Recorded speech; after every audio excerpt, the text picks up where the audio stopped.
Picture this. You're in the middle of the forest, miles away from help, and something is stalking you. That's exactly what happened to me in the Great Smoky Mountains. If you've ever thought about RV camping, you might reconsider after hearing this. Don't forget to like this video, share it with your horror-loving friends, and subscribe for more terrifying tales. Let's dive in. Let me set the scene for you. Imagine rolling hills, towering trees that seem to scrape the sky, and a silence so thick it feels like the forest itself is holding its breath. That's what greeted me when I pulled into Cades Cove, nestled deep in the Great Smoky Mountains National Park. It was supposed to be a peaceful weekend, just me, my RV, and nature. No deadlines, no phone calls, no city noise. I should have known better. The drive had been long but serene, with winding roads and the occasional deer darting across the asphalt. I pulled up to my campsite just as the sun dipped behind the mountains, casting the entire area in shades of gold and deep blue. It was breathtaking. My RV was stocked with enough supplies to last a week: burgers, beer, and a whole stack of books I'd been meaning to read. I had everything I needed to unwind, or so I thought. The first sign of trouble came almost immediately, though I didn't realize it at the time. As I was setting up, I caught movement out of the corner of my eye. There, just beyond the tree line, was a shadow, a flicker of something tall and human-shaped. I squinted, thinking it was another camper. But when I turned to get a better look, there was nothing there. Just trees swaying gently in the breeze. Probably just my imagination, I muttered, shaking it off. After all, it had been a long drive. I figured I was tired and seeing things that weren't there.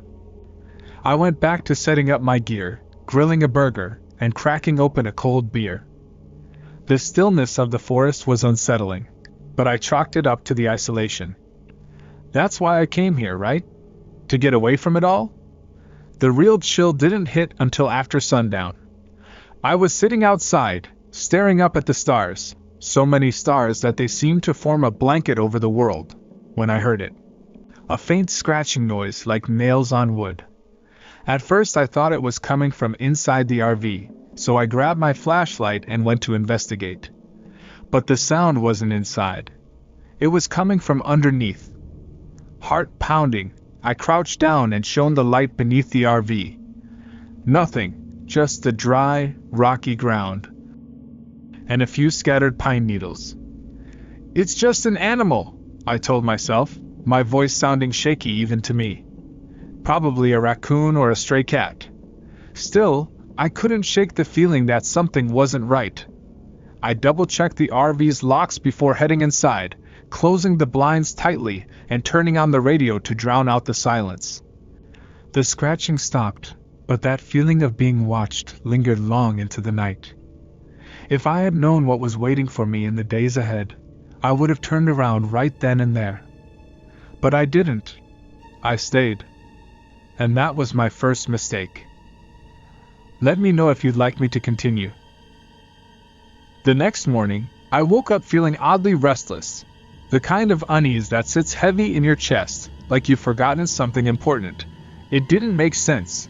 I'd come out here to relax, after all, but the quiet had a strange way of amplifying every little thought. I shook it off, made myself a cup of coffee, and stepped outside to take in the morning air. The forest looked different in the daylight, more inviting. A mist clung to the tops of the trees, and the sun cut through in golden beams that illuminated the dew-covered ground. Birds chirped somewhere in the distance, and for a brief moment, I felt at peace. The events of the night before, those strange noises, seemed insignificant now. Probably nothing more than a raccoon scurrying around, I convinced myself. After breakfast, I decided to explore. I packed a small bag with my camera, a water bottle, and a snack. My plan was to hike one of the shorter trails nearby. The map I'd picked up at the visitor center showed a loop that would take about 2 hours. Easy enough for a lazy morning stroll about. 20 minutes in, I realized I hadn't seen another soul. Normally, I'd relish the solitude, But here, in the dense forest with towering trees blocking out most of the light, the quiet felt oppressive. Every snap of a twig made me stop and listen, my eyes darting around to make sure I was still alone. Once or twice, I thought I heard soft footsteps behind me, but whenever I turned around, there was nothing there. Just the same endless expanse of trees. I came across a fork in the trail that wasn't on the map. A hand-painted sign nailed to a post pointed left and read, "Closed, no entry." The trail ahead looked overgrown but not impassable. Curiosity got the better of me. I figured it was probably just an old path the rangers hadn't maintained, and besides, I hadn't come all this way to stick to the tourist routes. I took a deep breath and headed down the forbidden trail. The air grew noticeably colder as I walked, and the forest seemed to close in around me. The farther I went, the less it felt like a hiking trail, and more like an abandoned route no one had touched in years. The silence was overwhelming now. No birds, no wind, just the sound of my boots crunching on the dirt. That's when I saw it, a clearing up ahead. At the center of the clearing stood what looked like an old hunting cabin. It was small, weathered, and leaning slightly to one side, as though it had been fighting gravity for decades. The windows were boarded up, and the door hung ajar, creaking softly in the... A part of me screamed to turn back, but another part, maybe the stupid part, urged me forward. Just a quick look, I told myself, gripping my camera tightly. I stepped into the clearing, and the cabin loomed closer, its shadow stretching toward me like something alive. I should have trusted my instincts. Let me know if you'd like me to continue. Standing in the clearing, I couldn't shake the feeling that I just walked into someone else's territory. The air was thick and heavy, carrying an almost metallic scent that set my nerves on edge. My eyes were glued to the cabin, a relic of another time, its warped wood and broken shingles seeming almost too perfect a cliché for a horror movie. This is stupid, I muttered under my breath, but my feet didn't listen. Instead, they carried me closer to the door that hung slightly ajar, swaying on rusted hinges. The faint creaking sound it made sent shivers crawling up my spine. I hesitated on the threshold, peering inside.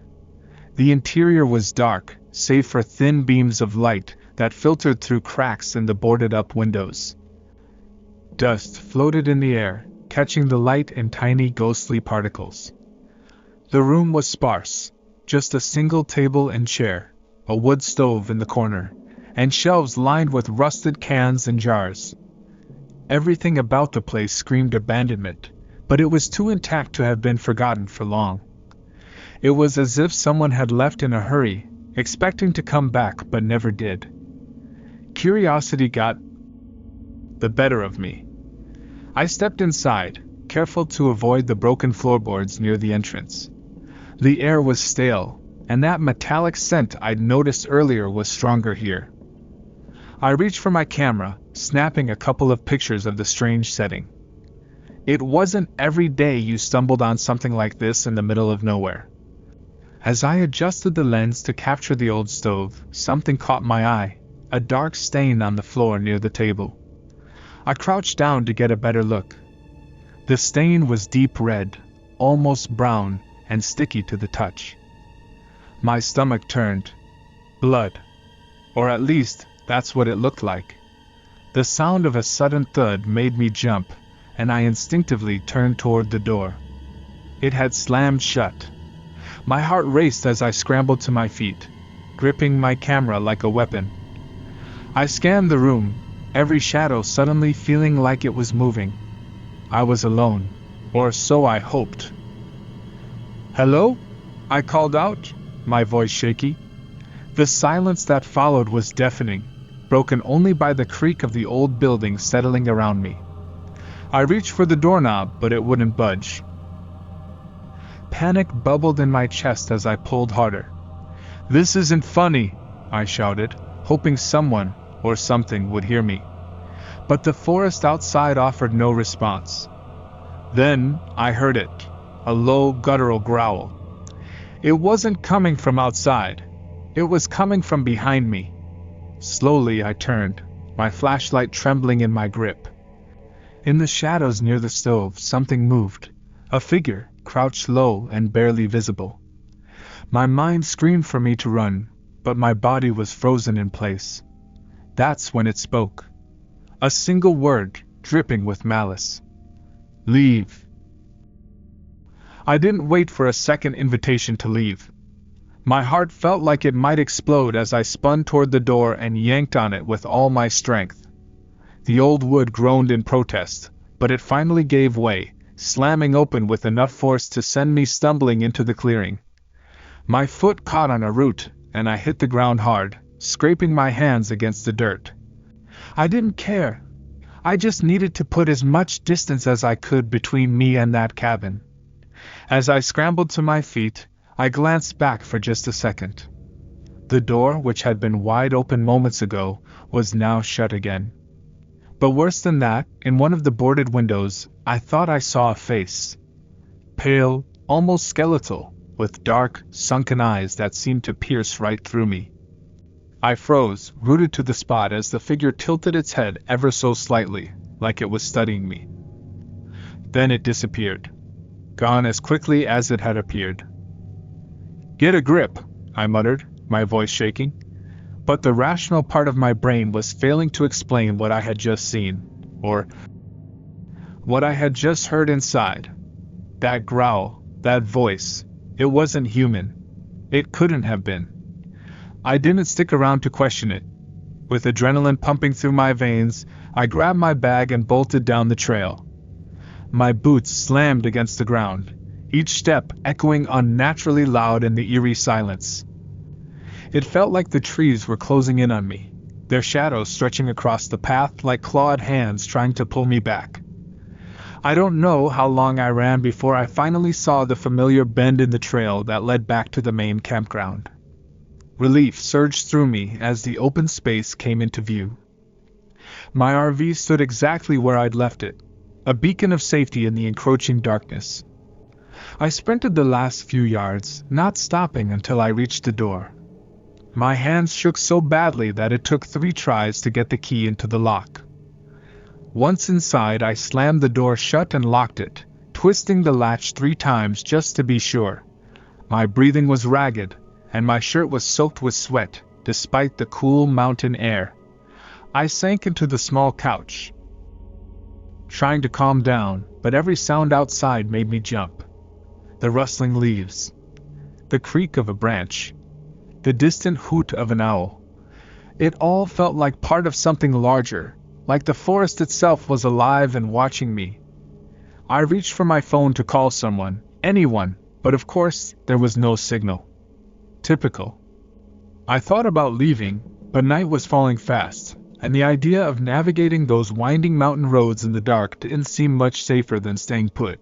So I waited, my eyes darting between the windows, half expecting to see that pale face staring back at me. And then the scratching started again, soft at first, then louder. This time it wasn't coming from under the RV. It was coming from the door. Morning couldn't come fast enough. I didn't sleep at all that night. How could I, with that scratching noise outside? It would come and go in bursts, lasting just long enough to send my pulse skyrocketing before fading into silence. Every time I worked up the nerve to peek out the window, all I could see was darkness, broken only by the faint glow of my porch light. Whatever was making that sound never showed itself. When dawn finally broke, I threw on a jacket, grabbed my flashlight, and stepped outside, determined to figure out what had been haunting me all night. The forest was still cloaked in fog, and the air had a chill that seemed to sink right into my bones. I scanned the ground around the RV, half expecting to find claw marks or footprints. Instead, I found nothing. Not even the faintest sign that anything, or anyone, had been there. It didn't make sense. This sound had been real. I knew it had. I even recorded it on my phone, though listening to the playback only made me more unsettled. It was sharper than I remembered, like nails scraping against metal. If it was an animal, it was one, I never encountered before.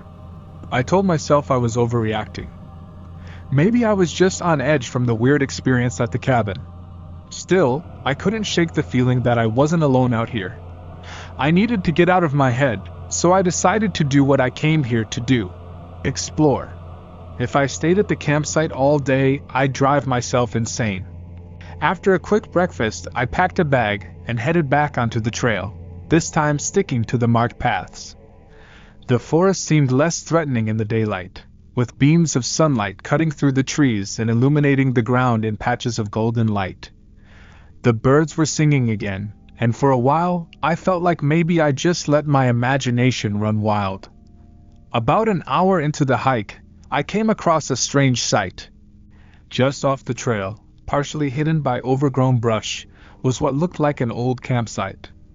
A fire pit surrounded by stones sat in the center, long since cold, and a tattered sleeping bag lay crumpled to one side. Empty cans and a rusted coffee pot were scattered around, as if whoever had been here left in a hurry. I crouched down to get a closer look. The sleeping bag was torn, and the ground around it was disturbed, as though someone, or something, had been dragged away. My stomach tightened. "What the hell happened here?" I whispered to myself. Nearby I spotted something even more unsettling: a notebook, half buried in the dirt. I picked it up and flipped through the pages. Most of the entries were mundane, a list of supplies, notes about wildlife, but as I neared the end the handwriting grew erratic. Phrases like "they're watching" and "don't stay after dark" were scrawled across the pages, along with crude drawings of eyes and strange symbols. I didn't realize it yet, but I was holding the first warning, and I didn't listen.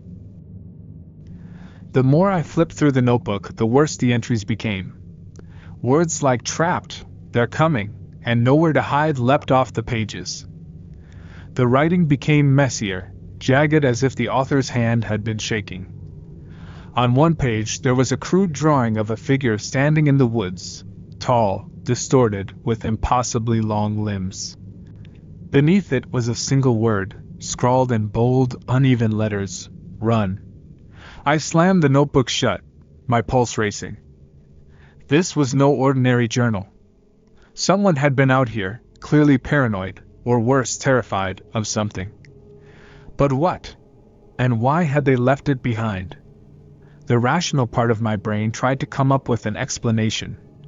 Maybe they were just some survivalist who'd gotten spooked, or a hiker who had watched one too many horror movies. But deep down, I knew this wasn't some harmless prank. The campsite, the torn sleeping bag, the disturbed ground, it all painted a much darker picture. I stuffed the notebook into my bag and stood up, suddenly very aware of how quiet the forest had become. No birds, no wind, just an eerie stillness that made my skin crawl. It was the same oppressive silence I'd felt at the cabin the day before. I glanced around, half expecting to see something lurking between the trees. But the forest was empty. At least it looked empty. "Time to go," I muttered, hoisting my bag and stepping back onto the trail. But as I turned to leave, I caught sight of something in the distance, a flash of movement, quick and subtle, like a shadow darting through the trees. I froze, my heart hammering. "Hello?" I called out, trying to keep my voice steady. It echoed back at me, unanswered. My mind raced. Was it another hiker? An animal? Or something else entirely? The shadow moved again, this time closer. I could feel my pulse in my ears as I instinctively stepped back, nearly tripping over a root. Whatever it wasn't making any noise. No crunch of leaves, no snapping branches. Just silent, deliberate motion. "I'm not playing games," I said louder this time. My voice wavered despite my best efforts. "If you're out there, show yourself." Nothing. The forest remained still, the trees standing like sentinels, watching. But the feeling of being observed, of being hunted, was overwhelming. It was like the shadow had disappeared, but the presence it left behind was still lingering, just out of sight. Gripping the straps of my bag, I forced myself to move. I didn't run. I didn't want to look like prey, but my pace quickened as I made my way back to the main trail. Every step felt heavier, the air around me colder. I glanced over my shoulder repeatedly, half expecting to see something following me. When I finally reached the main path, I let out a shaky breath. But my relief was short-lived. In the dirt just ahead of me, fresh footprints stood out. Large, deep, and not human. They were leading in the same direction I had to go.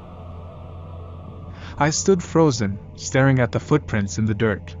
They were massive, easily twice the size of my own, and deeply pressed into the ground, as though something impossibly heavy had passed through. Each step was spaced far apart, almost unnaturally so, like whatever made them had an enormous stride. My mind reeled with possibilities. A bear? Maybe. But these tracks weren't the rounded, padded prints I'd seen in documentaries. They were elongated, almost human-shaped, with deep claw marks at the tips. Whatever had left these tracks wasn't anything I wanted to meet. My first instinct was to turn back, but that would mean returning to the overgrown trail where I'd seen the shadow.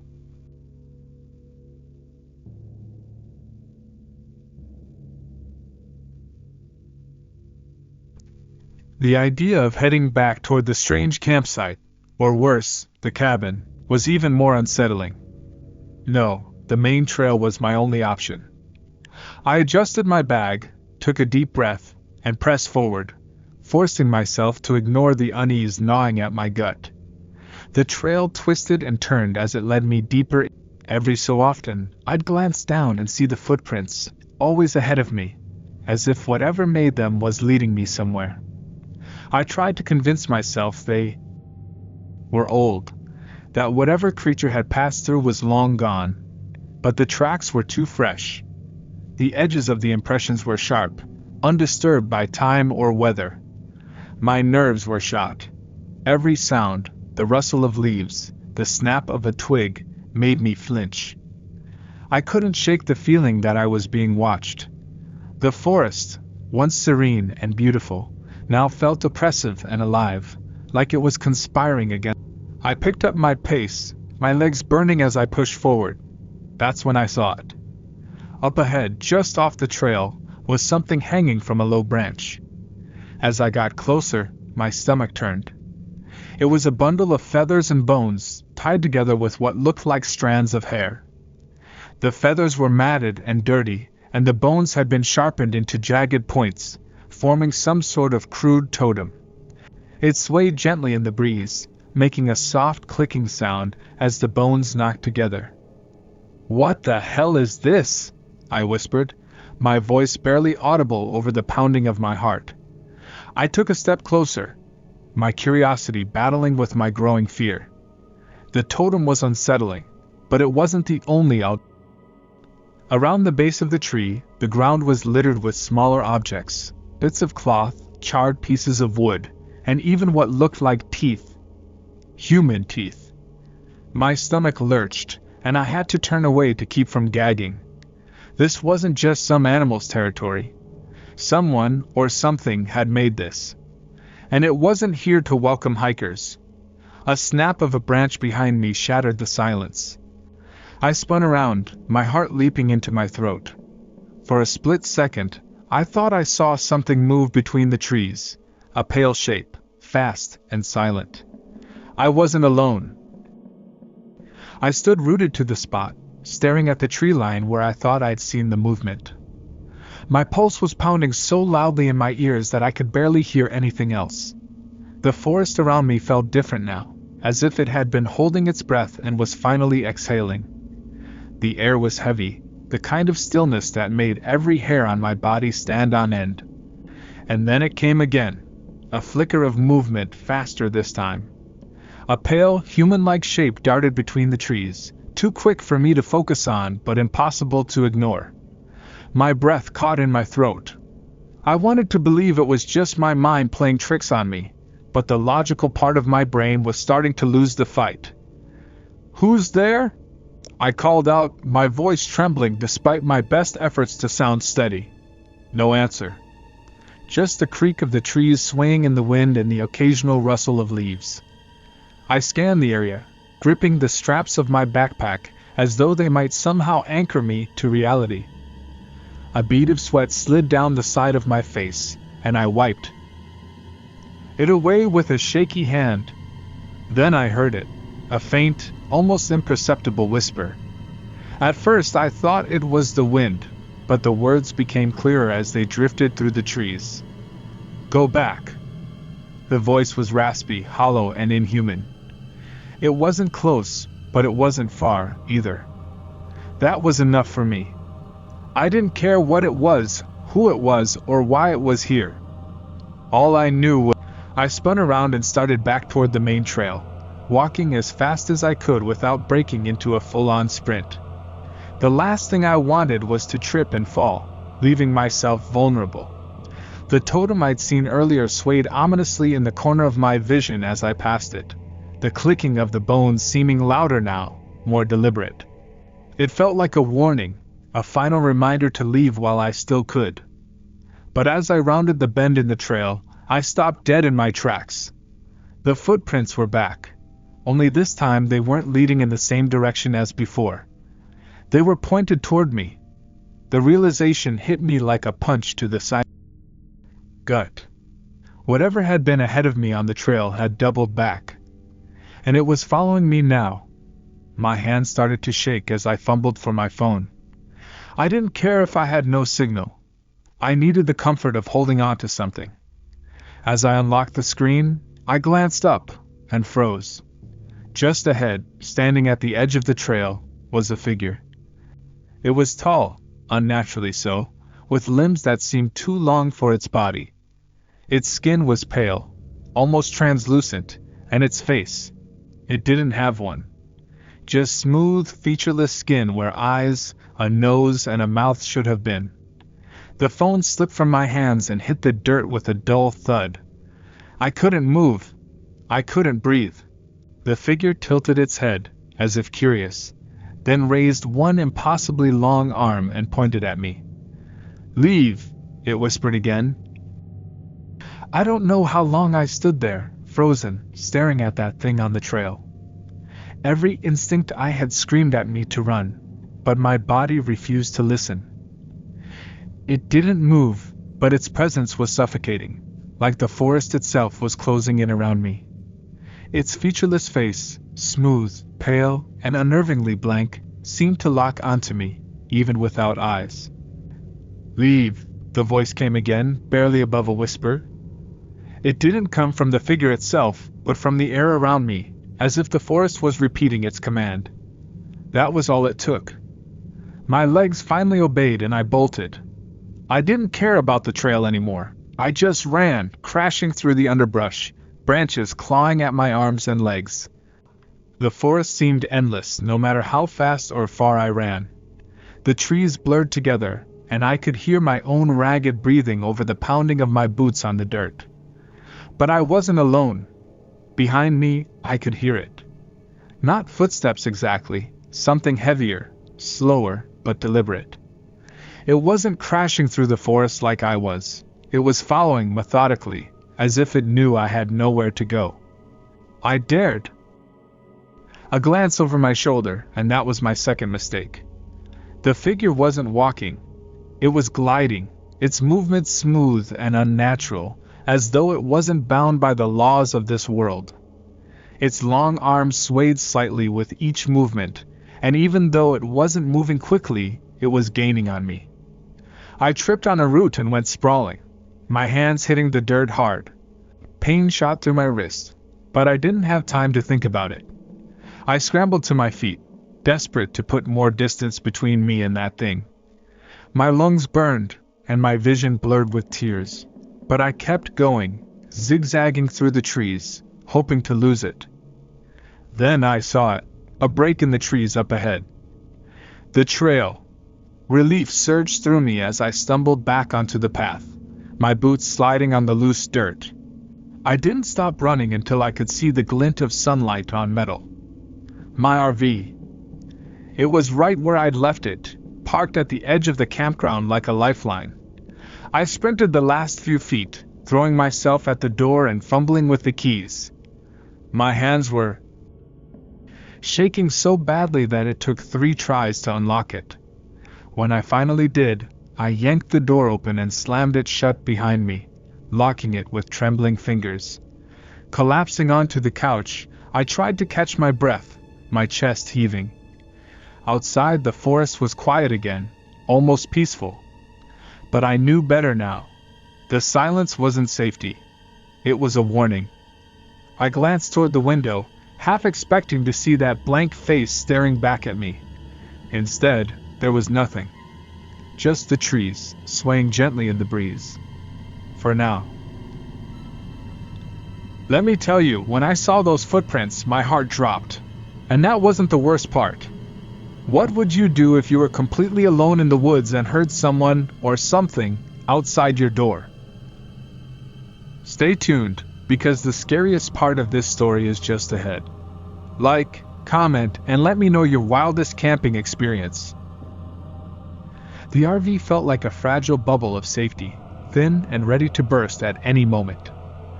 I locked every window, pulled the blinds, and double-checked the door, but it didn't feel like enough.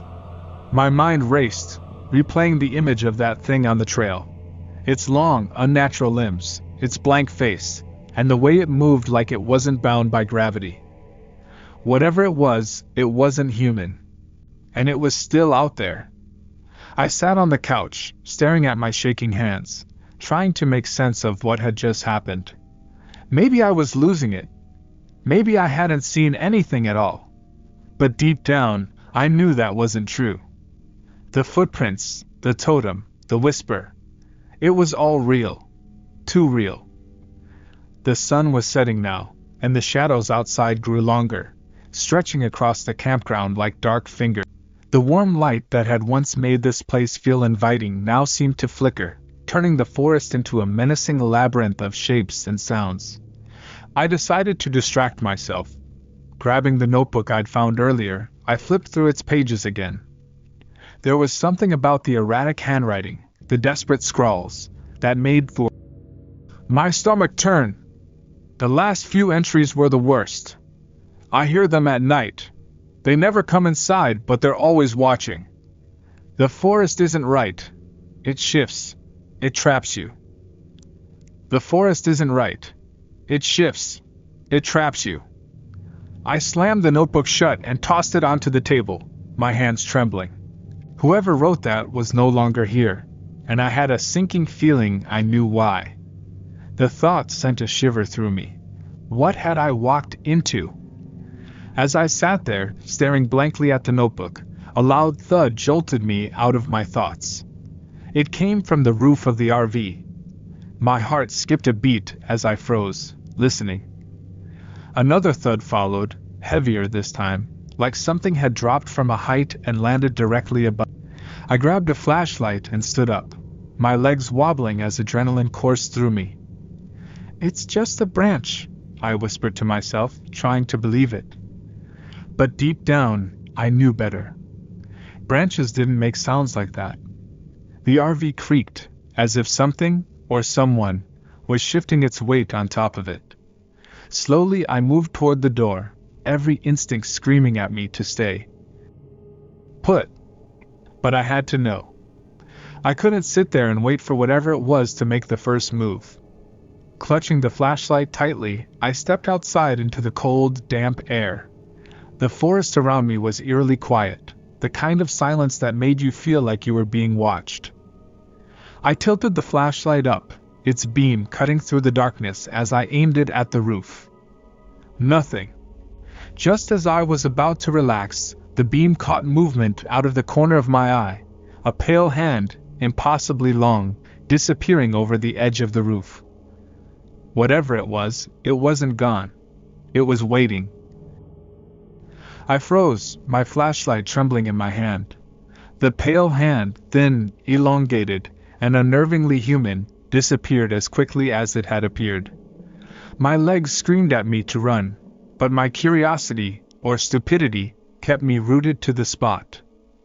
The roof of the RV creaked again, the sound of something heavy shifting its weight above me. "Who's there?" I called out, my voice shaking. It felt ridiculous to ask, as if whatever was up there would answer me. But the silence that followed was worse. The forest seemed to swallow my voice, the stillness pressing in on all sides. I took a step back, trying to get a better angle to see the top of the RV. The flashlight beam cut through the darkness, its narrow light illuminating the roof's edge. Nothing moved. For a second, I thought maybe my eyes had been playing tricks on me. Maybe the hand wasn't real. Maybe I was losing it. But then I heard it, a soft scraping sound, like nails dragging across metal. It was deliberate, methodical, and it was coming from above. My breath caught in my throat. Whatever was on the roof wasn't trying to leave. It was trying to get inside. I stumbled backward, my flashlight dropping to the ground with a loud clatter. The beam flickered wildly, casting erratic shadows across the forest. Scrambling to pick it up, I realized my only option was to get back inside the RV. If I stayed out here any longer, I'd be completely exposed. The creaking on the roof stopped as I darted for the door, slamming it shut behind me and locking it again. I leaned against the cool metal, trying to catch my breath. My hands were clammy, and my heart felt like it was going to burst out of my chest. I flipped off the flashlight, plunging the RV into complete darkness. If it couldn't see me, maybe it would go away. I sank onto the floor, my back pressed against the door as I strained to hear. The silence was deafening, but it didn't last. A new sound emerged, slow, deliberate tapping, coming from the skylight above me. I tilted my head back, my eyes fixed on the small windows set into the ceiling.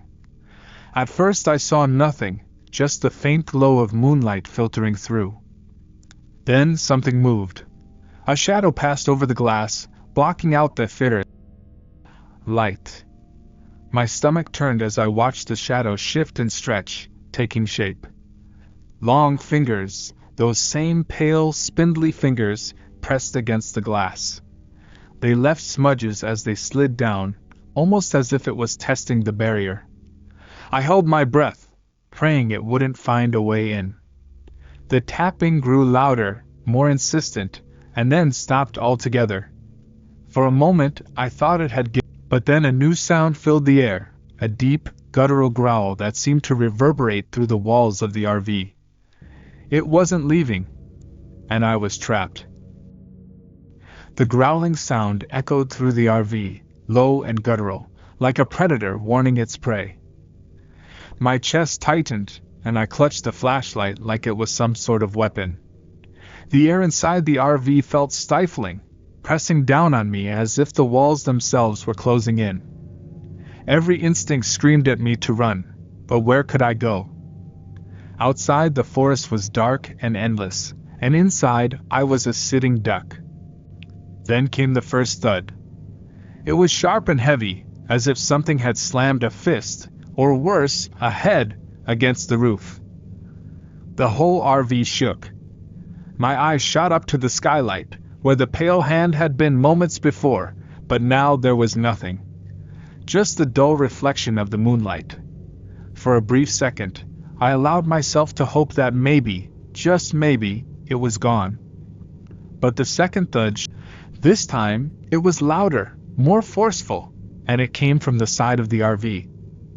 The impact rattled the cupboards, sending a tin mug clattering to the floor. I jumped, my nerves completely frayed. My gaze darted to the windows, searching for any sign of movement. But all I saw were the dark outlines of trees swaying gently in the breeze. Then I heard the voice again. "Leave." It wasn't loud. It wasn't angry. But it carried a weight that froze me to the core. It was right outside the door now, close enough that I swore I could feel its presence on the other side. My grip tightened on the flashlight as I stared at the handle, half expecting it to start turning. Instead, the voice came again. this time softer, like a whisper carried on the wind. Leave. A deep, primal fear took hold of me. This thing didn't want me here, and it wasn't going to stop until I was gone, or worse. I needed a plan, but my mind was blank, clouded by panic. I tried to focus, to think of anything that might get me out of this alive. And then the growling stopped. The silence that followed was somehow worse.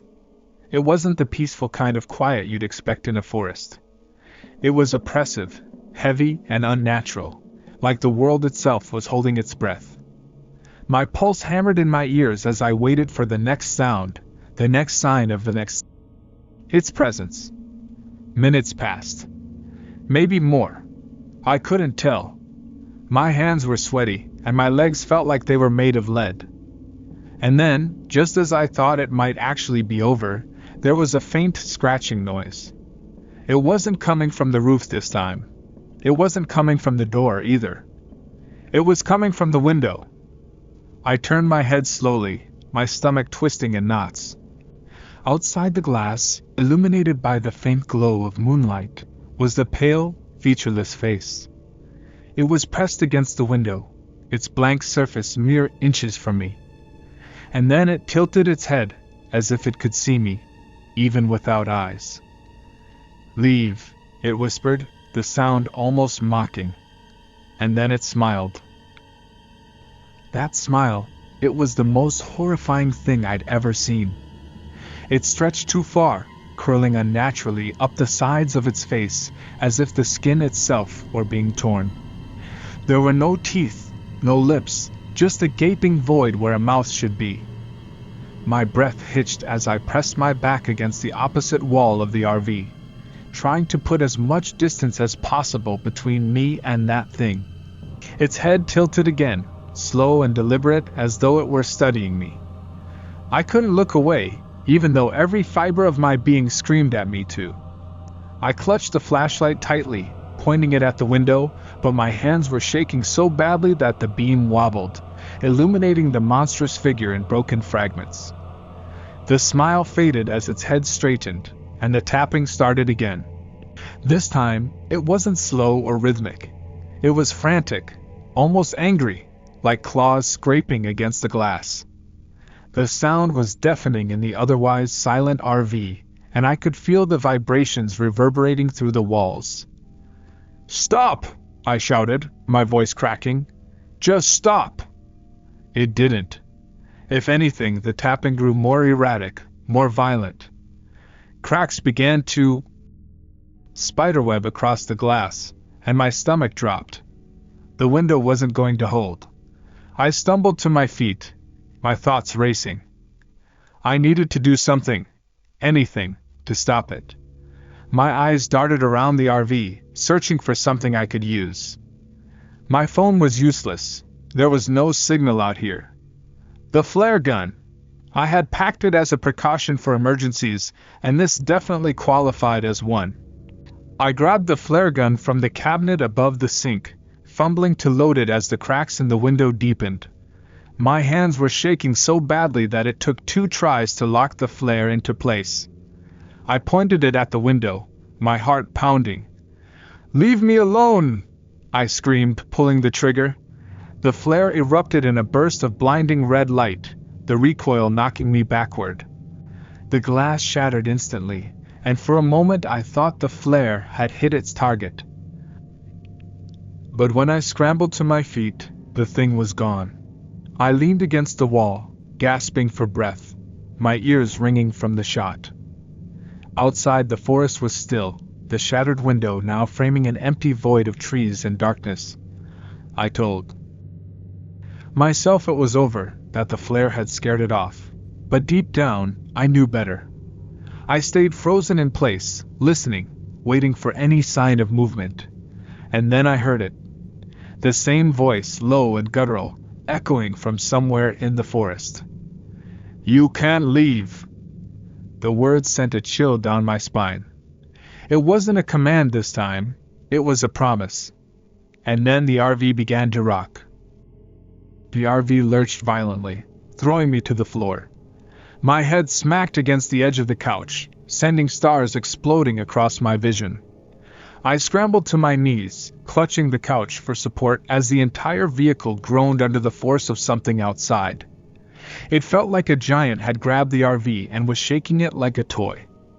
Whatever was out there, it wasn't human, and it was angry. The rocking stopped suddenly, and for a moment, the silence returned. I could feel my own shallow breaths, my chest rising and falling in rapid, panicked bursts. My knuckles turned white as I gripped the edge of the couch, too scared to move, too scared to look outside. Then came the scratching. It started low, like a faint whisper against the aluminum siding of the RV, but it quickly grew louder. Sharp, deliberate claws raked against the walls, circling the vehicle like a predator toying with its prey. My skin crawled as the sound seemed to move around me, coming from every direction at once. I grabbed the flare gun again, my only real weapon, and stumbled toward the door. My mind raced with half-formed plans. Maybe I could fire another flare and scare it off. Maybe I could run into the forest and lose it. But the thought of stepping outside, that dark, endless void of trees, sent my pulse skyrocketing. It wanted me out there. That much was clear. The RV creaked, and a loud thud shook the door. I spun around, pointing the flare gun at the sound. My hand trembled as I waited, every muscle in my body tense. The scratching stopped, replaced by an eerie quiet that made the pounding of my heart almost deafening. "Leave," the voice came again, louder this time. It wasn't a whisper anymore. It was a growl, deep and guttural, vibrating through the walls. The words seemed to come from inside my own head, a primal command that rattled me to my core. The door handle twisted. My breath caught in my throat as I watched it turn, slow and deliberate, as if whatever was on the other side wanted me to know it was coming. The flare gun felt useless in my hands, a flimsy defense against something I couldn't even comprehend. The handle stopped. The door didn't open. But then came the worst sound of all. A low, wet chuckle, muffled by the door but clear enough to send a shiver down my spine. It wasn't human. It couldn't be. I stumbled back, gripping the flare gun tightly. "Stay away!" I shouted, my voice cracking. "I'll shoot again!" The chuckling stopped. A single loud knock echoed from the door, followed by silence. Then the door began to buckle. The metal warped inward, bending as if something impossibly strong was pressing against it. My mind screamed at me to run, but there was nowhere to go. And then, through the warped crack in the door, I saw it again, the pale, featureless face, smiling. The face was inches from the crack in the door, its blank, pale surface tilting slightly, as if mocking me. The smile stretched too wide, unnatural and grotesque. My breath hitched, and every nerve in my body screamed at me to do something. I raised the flare gun with trembling hands, aiming at the growing dent in the door. "Stay back!" I shouted, my voice cracking with fear. But deep down, I knew my words. This thing wasn't human. It wasn't something that could be reasoned with. It wanted me gone, or worse. The warped metal creaked again, the dent deepening as if the creature was applying more pressure. The door wouldn't hold much longer. My grip tightened on the flare gun, and I fired without hesitation. The bright red projectile exploded from the barrel, shattering the night with a deafening bang. The flare hit the door, lighting up the inside of the RV in a harsh, flickering glow. Through the crack, I saw the face retreat, its smile twisting into something more sinister, almost angry. The RV groaned as the pressure on the door stopped, and for a moment, I thought I'd bought myself some. But then the entire vehicle lurched. I stumbled backward, crashing into the kitchenette as the RV tilted violently to one side. My supplies tumbled from the cupboards, and my bags spilled across the floor. Outside, the growling returned, low and guttural, vibrating through the walls like an earthquake. It was trying to tip the RV. I scrambled to my feet, my mind racing. If the RV flipped, I'd be trapped. Or worse, I'd be forced outside into whatever nightmare waited in the forest. My eyes darted to the driver's seat, and a desperate plan formed. I could start the engine. If the RV still worked, I could drive out of here. Another jolt shook the vehicle, nearly knocking me off my feet. The RV tipped dangerously to the right, and I had to grab the counter to steady myself. I didn't have much time. I dove into the driver's seat, fumbling for the keys in my pocket. My hands were shaking so badly that it took me a few tries to get them into the ignition. The engine roared to life, and for the first time all night I felt a flicker of hope. Slamming the RV into gear, I hit the gas. The tires screeched, struggling for traction on the uneven ground, but the RV surged forward. The jolt threw me back into the seat, but I held on, gripping the wheel with white-knuckled hands. In the rearview mirror, I caught a glimpse of it, the creature standing in the shadows of the trees, watching as I tore down the gravel path. Its head tilted again, and even as the RV barreled away, I could feel its presence, a suffocating weight pressing on my chest. I didn't look back again. I couldn't. My only thought was to get as far away as possible. The RV bounced and jolted as I sped down the gravel path, the wheels skidding on loose rocks. Branches clawed at the sides like skeletal hands, the screeching metal only adding to the chaos. The adrenaline pounding in my veins was the only thing keeping me going. The forest around me blurred into dark shapes, and the faint glow of the headlights barely pierced the oppressive darkness. But I wasn't alone. In the rearview mirror, I could still see it, that thing gliding through the trees. It wasn't running. It didn't need to. Its long limbs moved unnaturally, almost lazily, as though it knew no matter how fast I drove, it could catch me whenever it wanted. I gritted my teeth and pressed harder on the gas. The RV groaned in protest, the engine straining as I pushed it to its limit. The path was narrow, winding and treacherous, but stopping wasn't an option.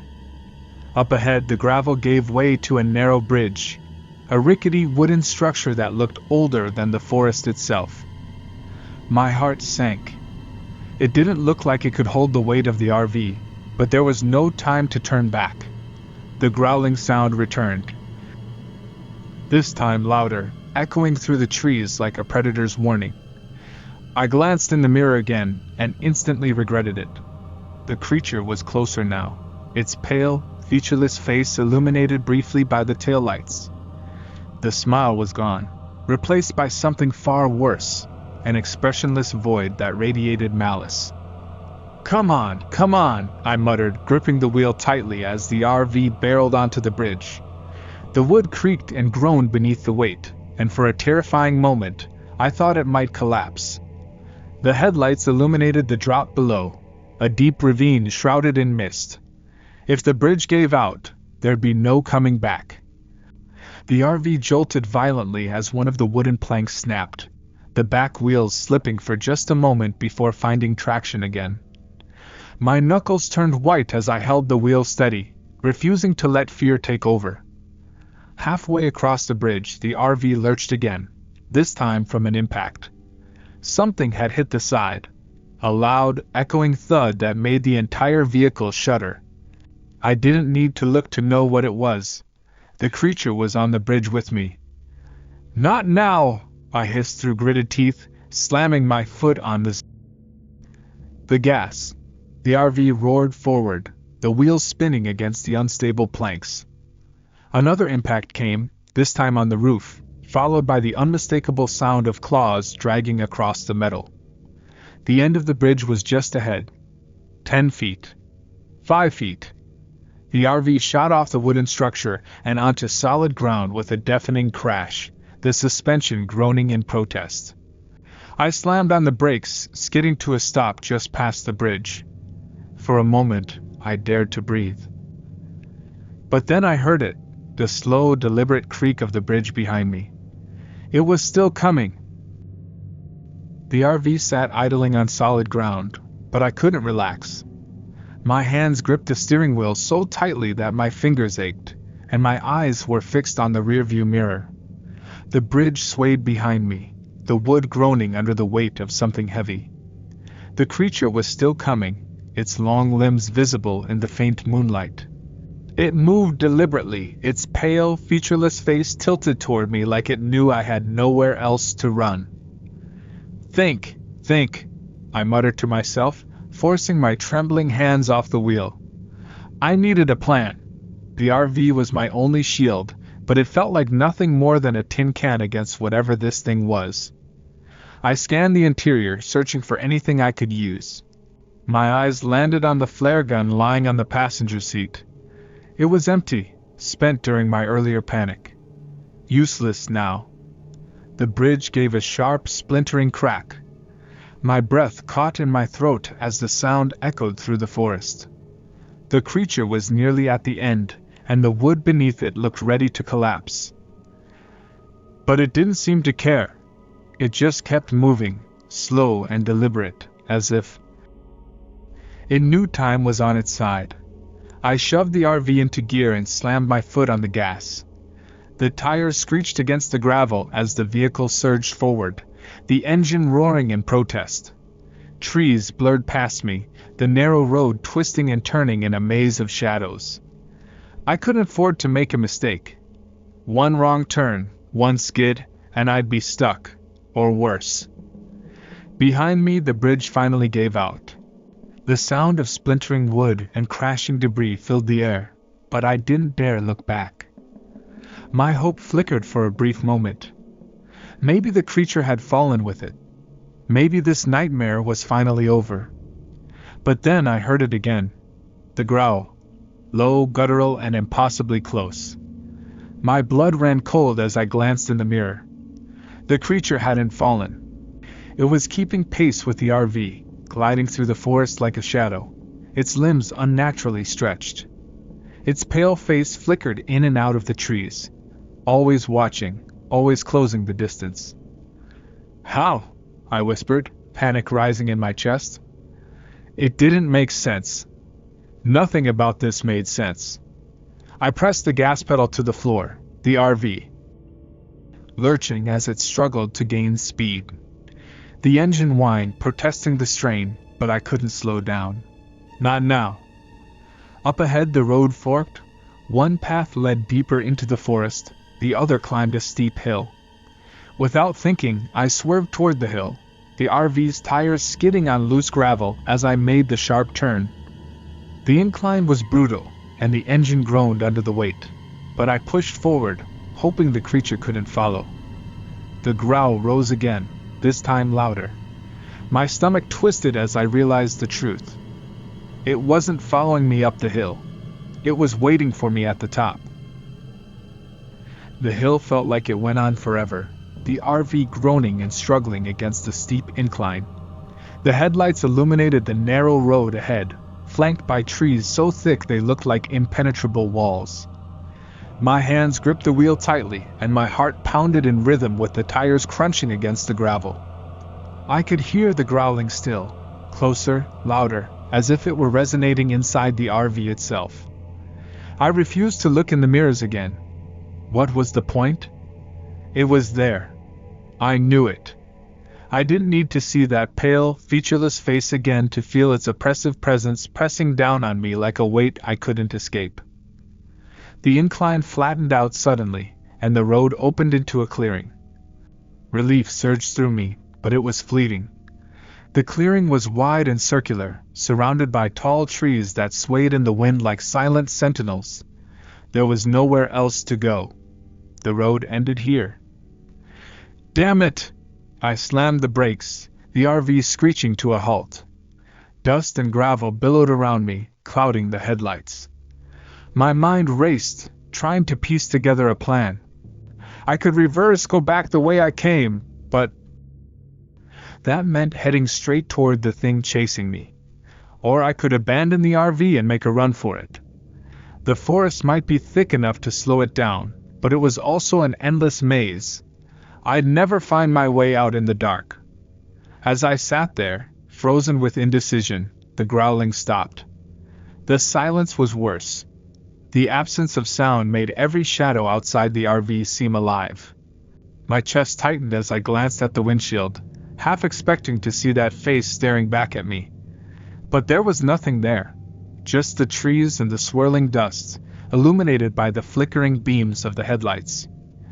I reached for the flare gun on the passenger seat, even though I knew it was empty. Holding it gave me some small, meaningless sense of control. My eyes darted to the side mirrors, scanning for movement, but all I saw was darkness. Then, the RV rocked. It was subtle at first, just a small shift, like someone leaning against the side. Then it happened again, harder this time, enough to send my bag tumbling from the dashboard. The vehicle groaned as it tilted slightly, the weight shifting unnaturally. It was here.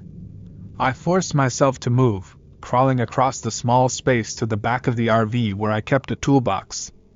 My hands fumbled as I dug through the mess of tools, searching for anything that could be used as a weapon. A hammer? A wrench? Anything. The RV rocked again, harder this time, and I heard it. The scraping sound of claws dragging across the roof. My breath caught as I looked up, the ceiling creaking under the weight. I clutched the hammer tightly, every muscle in my body tense. And then with a deafening bang, the skylight shattered. The sound of the skylight shattering was like a gunshot in the confined space of the RV. Glass rained down, scattering across the small living area as a cold rush of air filled the space. I stumbled backward, my heart hammering in my chest as I stared at the jagged hole above me. Then, it appeared. A pale, elongated arm reached through the opening, its spindly fingers curling unnaturally as they searched for something to grab. The hand was wrong, too long, too thin, with joints that bent in ways no human hand ever could. My breath hitched, and I clutched the hammer tightly, my palms slick with sweat. The arm stretched further, the claws scraping against the walls as it groped its way downward. The RV groaned under the weight as more of the creature's body forced its way through the skylight. I could hear it now, wet, labored breaths, as if it was savoring the moment. I backed into the kitchenette, my shaking hand fumbling for anything sharp or heavy. My eyes darted to the stove, where a large cast-iron skillet rested. Without thinking, I grabbed it with my free hand, the weight of the pan giving me a small, fleeting sense of control. The creature's head came into view, its featureless face tilting at an unnatural angle as it squeezed through the skylight.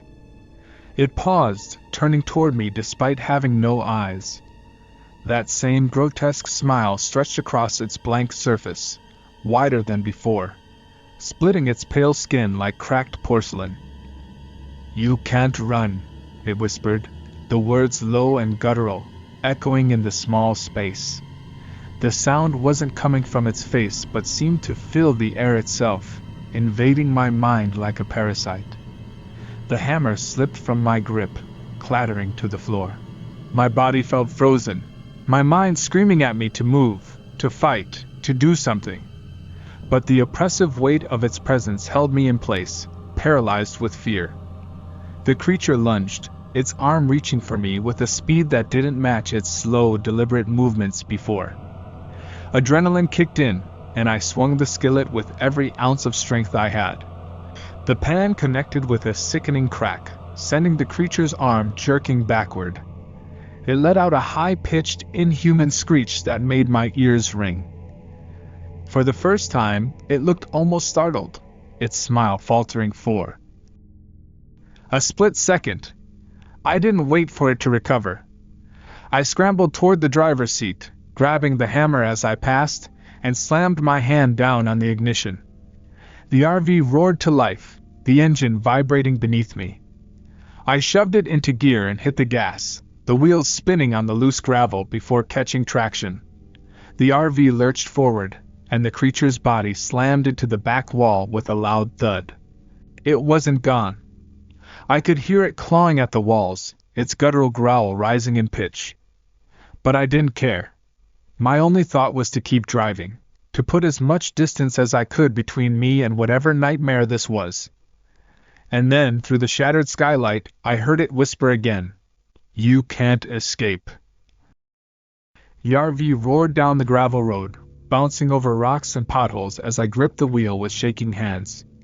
The creature's screech still echoed in my ears, and I could hear the relentless scratching and banging as it clung to the RV's roof. The thought of its pale, grotesque face just above me sent chills down my spine. I didn't know how much longer the vehicle, or I, could hold out.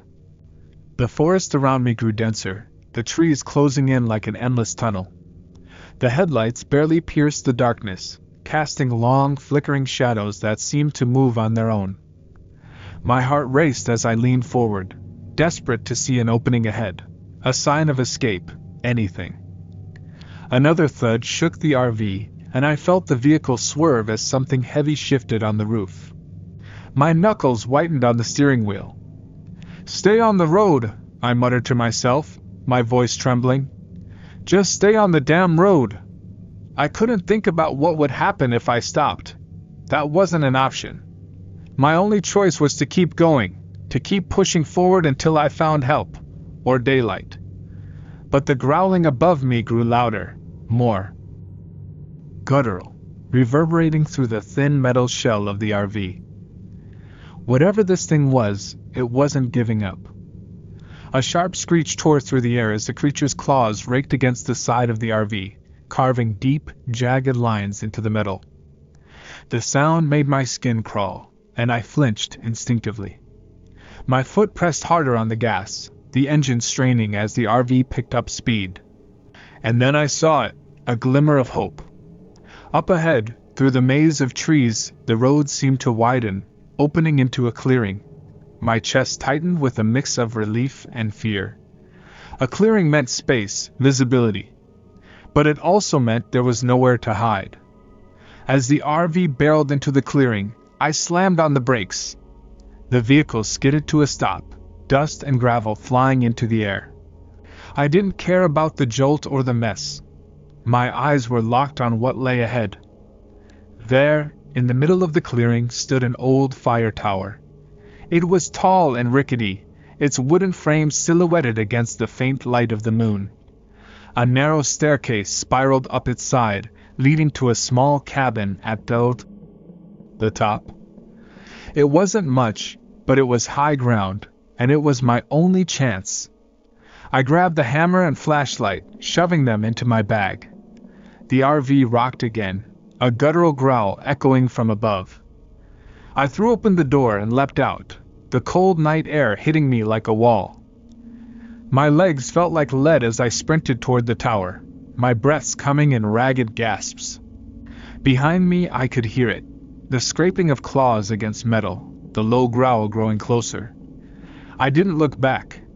I couldn't. The fire tower loomed above me, and I prayed it would hold. The fire tower seemed impossibly far as I ran toward it, my feet pounding against the uneven ground. Every muscle in my body screamed in protest, but I didn't slow down.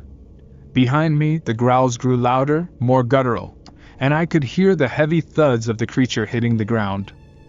It was chasing me now, and it was fast. My flashlight bobbed wildly in my hand, casting erratic beams of light that barely illuminated the path ahead. The staircase leading up the fire tower creaked and swayed as the wind picked up, but it didn't matter. High ground was my only chance. I clutched the hammer tightly in my other hand, though I doubted it would do much against the thing hunting me. When I reached the base of the tower, I didn't pause to think. I jumped onto the first step and started climbing, taking 2 stairs at a time. The wood groaned under my weight, and the whole structure shook slightly, but I didn't stop. I could feel the creature closing in, its presence like a heavy weight pressing down on me. Halfway up, I made the mistake of looking back. There it was, illuminated by the faint moonlight. The creature was at the base of the tower, its pale, distorted form standing unnaturally still. Its long arms hung at its sides, and its head tilted up toward me. Even from this distance, I could see the faint curve of its mouth, that grotesque smile that seemed to stretch across its entire face. Then it moved. The creature didn't climb the stairs. It didn't need to. Instead, it began to ascend the side of the tower, its claws digging into the wooden beams as it pulled itself upward with terrifying speed. The way it moved defied logic, its limbs bending and twisting in ways that made my stomach turn. I forced myself to keep climbing, my breaths coming in short, ragged gasps. The top of the tower was just ahead, and I reached it with a desperate lunge, throwing myself onto the platform. The small cabin at the top was little more than a wooden shack with windows on all sides. The door hung slightly ajar, and I shoved it open, stumbling inside. Slamming the door shut behind me, I shoved a wooden chair under the handle, creating a flimsy barricade.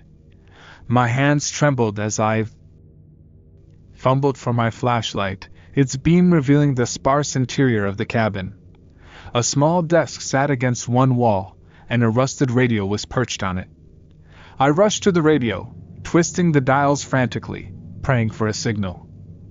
"Come on," I muttered through clenched teeth, but the only response was static. My stomach sank as I realized the radio was probably as broken as the rest of this forgotten tower. Then the entire structure shook. The creature had reached the platform. I could hear its claws scraping against the wooden floorboards, the low growl reverberating through the cabin. The flimsy door rattled as it pressed against it, and I knew it wouldn't hold for long. The door rattled violently, the chair beneath the handle groaning as the creature pressed against it. Each thud reverberated through the tiny cabin, making the walls creak and the floor beneath me tremble. My breath came in short, shallow gasps as I backed away, clutching the hammer in one hand and the flashlight in the other. Think, I muttered to myself, my voice barely audible over the noise. But there was no plan, no escape. The flimsy fire tower was my last refuge, and now it was a trap. The growling intensified, low and guttural, as the creature scratched at the door. It wasn't frantic or hurried, it was methodical, as if it knew I had nowhere to go. I glanced around the cabin, searching for anything I could use. The desk was useless, the broken radio an artifact of a time long past. The windows offered no solace, just an endless view of dark, swaying trees. The door buckled suddenly, a crack forming in the middle as the creature pushed harder. My heart raced, and I stumbled backward, nearly tripping over my own feet. The flashlight's beam flickered, casting eerie, shifting shadows across the room. And then it spoke again. "Run," the voice hissed, low and mocking. But there was no laughter in it, no joy, just malice. The sound didn't come from the door or the creature outside. It came from everywhere, filling the air, pressing into my skull like a vice. I clenched my jaw, shaking my head as if I could physically shake off the sound. "Leave me alone!"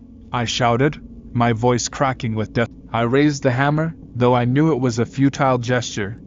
The door splintered with a deafening crack, the chair beneath the handle snapping in two. The impact sent the door swinging inward, slamming against the wall. Dust and debris filled the air, and I staggered back, coughing, as the creature stepped into the room. It was larger than it had looked outside, its pale, elongated limbs stretching unnaturally as it ducked under the low frame of the door. Its head tilted, that grotesque smile spreading wider across its blank face. The way it moved, slow, deliberate, wasn't out of hesitation. It was savoring the moment. My back hit the far wall of the cabin. There was nowhere else to go. I raised the hammer, my hands trembling as I stared at the creature. "Stay back," I said, my voice barely above a whisper. The creature paused, tilting its head as if considering my words. Then it took another step forward, the floorboards groaning under its weight. Its claws extended, sharp and glinting in the faint moonlight filtering through the broken windows. This was it. This was how it ended. I tightened my grip on the hammer, my pulse thundering in my ears. Then, just as the creature lunged, the entire tower shuddered violently.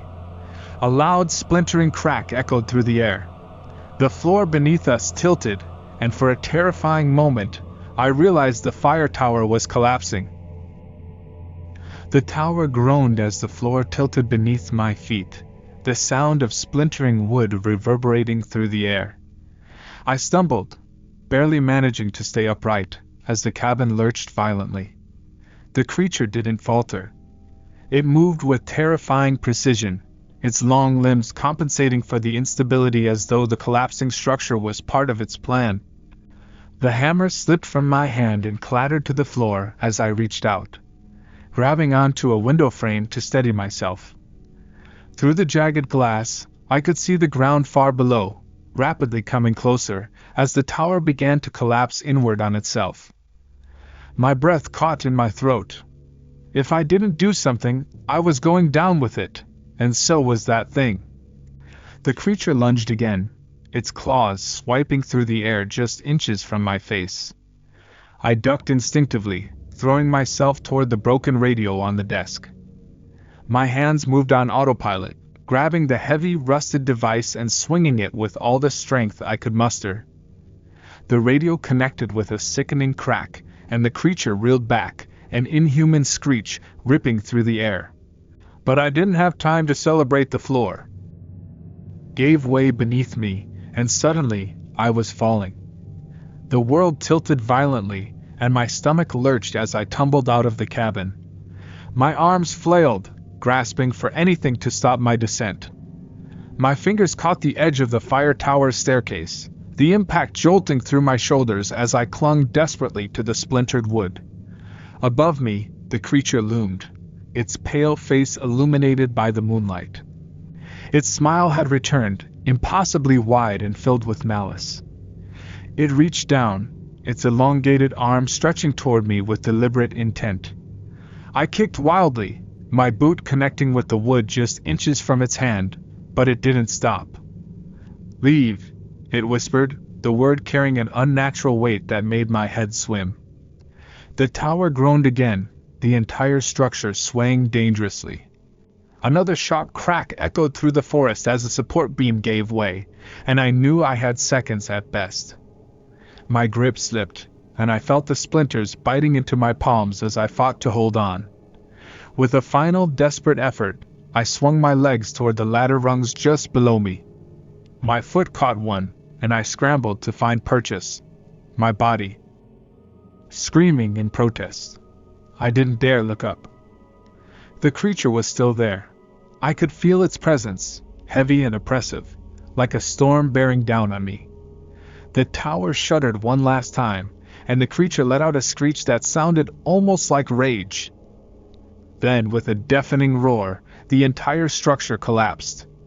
I felt the air leave my lungs as I fell, the world spinning around me in a blur of splintered wood and darkness. My body hit the ground hard, pain exploding through me. The last thing I saw before everything went black was the creature, standing amidst the wreckage, its smile fixed on me. I don't know how long I ran. My legs felt like lead, my chest burned with every gasp of air, and the distant glow of headlights was the only thing keeping me going. Behind me, I could still feel its presence, a suffocating weight that clung to my every step. The creature's guttural growls echoed faintly through the trees, growing softer as I put more distance between us. But I knew it wasn't over. It was never over. The forest finally broke, the dense canopy giving way to a gravel road. The headlights were closer now, cutting through the darkness like a lifeline. A truck! It was a truck. I stumbled onto the road, waving my arms frantically as the vehicle approached. "Stop! Please, stop!" My voice cracked as I screamed, my legs barely able to hold me upright. The truck slowed, its brakes squealing as it came to a halt a few feet in front of me. The driver's side door opened, and a burly man in a flannel shirt stepped out, his face a mix of confusion and concern. "Are you okay?" "What happened?" he asked, his voice steady but cautious. I couldn't get the words out. My breath came in shallow gasps, and I pointed toward the forest behind me. It's in there," I stammered. "We have to go. Now." The man frowned, glancing toward the tree line. "What's in there?" "Just go," I begged, grabbing his arm. "Please, we can't stay here." Something in my tone must have convinced him. He nodded quickly and helped me into the passenger seat of the truck. The door slammed shut, and the engine roared to life as he pulled back onto the road. The headlights illuminated the forest one last time, and I caught a glimpse of it. The creature stood at the edge of the trees, its pale, featureless face staring after us. It didn't move. It didn't chase. It just watched, that grotesque smile spreading wider as we drove away. The man didn't say much as we sped down the road, but his grip on the steering wheel was tight, his knuckles white. I tried to explain what had happened, but the words felt hollow, like they couldn't possibly convey the nightmare I'd just survived. He didn't press me for details. Maybe he didn't want to know. We reached the nearest ranger station just before dawn. The man helped me inside, where I collapsed onto a chair, shaking uncontrollably. The rangers called for medical assistance and asked what had happened, but I couldn't bring myself to tell them everything. I just said I'd gotten lost and that something had been following me. They didn't press me further. I never went back to retrieve the RV. I didn't need it. The nightmares that followed were proof enough that I'd made it out with my life, and that was more than I could ask for. Whatever that thing was, it let me go, but not out of mercy. It wanted me to remember. This was the most terrifying experience of my life, and it changed how I look at camping forever. Have you ever had an encounter that made you question everything? Drop your story in the comments, and if you enjoyed this video, make sure to hit like, share, and subscribe for more real-life horror stories. Until next time, stay safe out there.